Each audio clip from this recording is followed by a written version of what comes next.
Hello students, so today we're going to start our chapter number 4, Nouns. A noun is a naming word that is used to name living beings, places, things, ideas and feelings.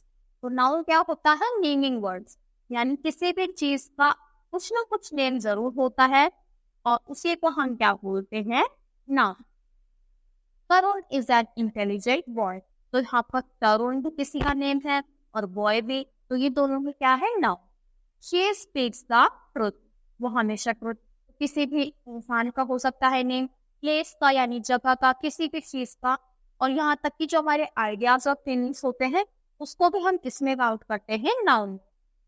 तो nouns are the names of a people, thing, substances, place, ideas and feelings.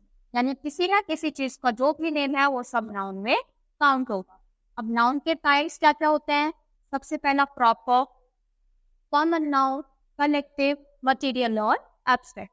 चलो अब हम एक एक करके सबको समझते हैं. सबसे पहला proper noun. Nouns that name particular place, person और ऑब्जेक्ट्स आर कॉल्ड प्रॉपर. यानी जो उनका पर्टिकुलर नेम होगा वो क्या हो जाएगा? प्रॉपर. जैसे स्पेसिफिक पीपल की बात हुई यानी कि इंसान की बात हुई, तो आराध्या, तरुण, अमन. अब पूरी क्लास में से अगर हमने तरुण को उठाना तो सिर्फ तरुण उठेगा, बाकी सब बैठ रहेंगे. तो जब किसी चीज का पर्टिकुलर नेम के बारे में बात हो जाए तो क्या हो जाता है? Proper noun. प्लेस की बात करें, चाइना, नेपाल, अमेरिका. फिर इंस्टीट्यूशन, तो दी पब्लिक स्कूल, ताजमहल, किसी जगह की बात कर रहे हैं. अब आपका स्कूल है तो अगर हमने पर्टिकुलर स्कूल बता दिया तो कोई कंफ्यूज नहीं होगा, तो वो प्रॉपर है. और अगर सिर्फ स्कूल वर्ड यूज करा है तो स्कूल तो कोई सा भी हो सकता है, तो वो वहां पे कॉमन नाउन बन जाएगा. Proper nouns begin with the capital letter. और जो भी प्रॉपर नाउन्स है वो हमेशा कैपिटल लेटर से स्टार्ट होंगी. They do not make articles before them and they do not have Plurals.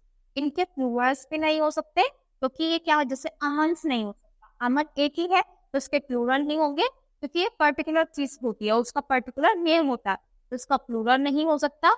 और इनसे पहले हम आर्टिकल्स का यूज भी नहीं कर सकते. फिर अगला आता है हमारा कॉमन नाउन. तो अभी बताया, noun that names person, places और ऑब्जेक्ट ऑफ सेम काइंड. यानी जो एक जैसी चीजें दिखती हैं उनको हम सबको कॉमन में बोल देते हैं. जैसे वो pencil, pen, girls, river, mountains, village. जैसे पेंसिल, तो जो भी ऐसी दिखती होगी इसको हम क्या बोल देंगे? पेंसिल बोल देंगे. तो यानी हमने एक जैसी दिखने वाली चीज को एक पर्टिकुलर नेम दे दिया है और उसको बोल देंगे कॉमन. जैसे अभी बॉय, तो अगर हमने बॉय वर्ड यूज करा है,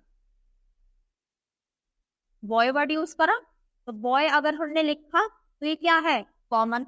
और अगर इसी बॉय का नेम राम रख दिया तो अब ये क्या बन जाएगा? अब ये प्रॉपर बन जाएगा. जब तक उसका नेम नहीं है कॉमन और नाम रखते ही वो बन गया प्रॉपर. तो डिफरेंस समझ आया प्रॉपर में और नाउन में. फिर अगला प्रॉपर में और कॉमन में, अगला है कलेक्टिव नाउन. कलेक्टिव क्या होता है? जब हम एक जैसी दिखने वाली चीजों को एक साथ रखकर उनके पूरे ग्रुप को एक नाम देते हैं. जैसे ग्रुप ऑफ सोल्जर्स को हम क्या बोलते हैं? आर्मी. जैसे सोल्जर्स है, अलग अलग तो सोल्जर्स है पर उनके ग्रुप को हम क्या बोलेंगे? आर्मी. क्लास को क्या बोलते हैं? Group of students. अब आपकी क्लास में बच्चे हैं, बच्चों से एक क्लास बनी है तो हमने उसका भी एक नाम दे दिया. Shoal, herd, bunch, crowd. Crowd group of people. Group या फिर ग्रुप, ग्रुप क्या होता है? टीम्स जैसे होती है ना, टीम्स. तो टीम ए, टीम ई, टीम बी. तो ये सब किस में रख दिए गए हैं? ये पूरे के पूरे ग्रुप को हमने एक नाम दे दिया और उसी को हम क्या बोलते हैं? Collective noun. यानी एक जैसी चीजों के ग्रुप को भी हमने अलग अलग नेम दे दिया. अगला आता है मटेरियल नाउन.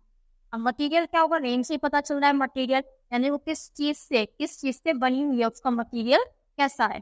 जैसे salt, milk, gold, iron, T, cotton, wheat, rice, barley etcetera. तो ये सारे क्या है?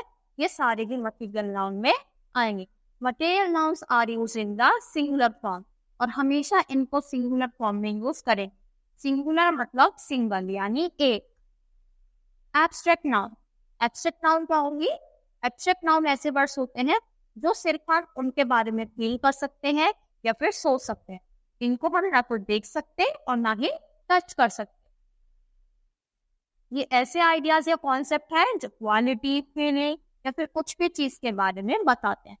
And which we can not touch और सी, यानी जिसको हम टच या देख नहीं सकते, वो सब किस में आ जाएंगे? एब्स्ट्रैक्ट नाउन में। जैसे sweetness, honesty, bravery, love, size, happiness, child. तो आप बता सकते हो कि ऑनेस्टी कैसी होती है? ऑनेस्ट पर्सन तो पता है हमें कि हाँ भाई वो सच है। ऑनेस्टी ऐसा वर्ड है जो हम बस समझ सकते हैं, ना तो हम उसे देख सकते हैं और ना ही हम उसे टच कर सकते हैं। तो ऐसे ही वर्ड सारे किस में आ जाएंगे? Abstract noun. तो इसी के साथ ये चैप्टर हमारा यहीं पर फिनिश होता है। आई होप आपको अच्छे से समझ आया होगा। तो आज के लिए इतना ही।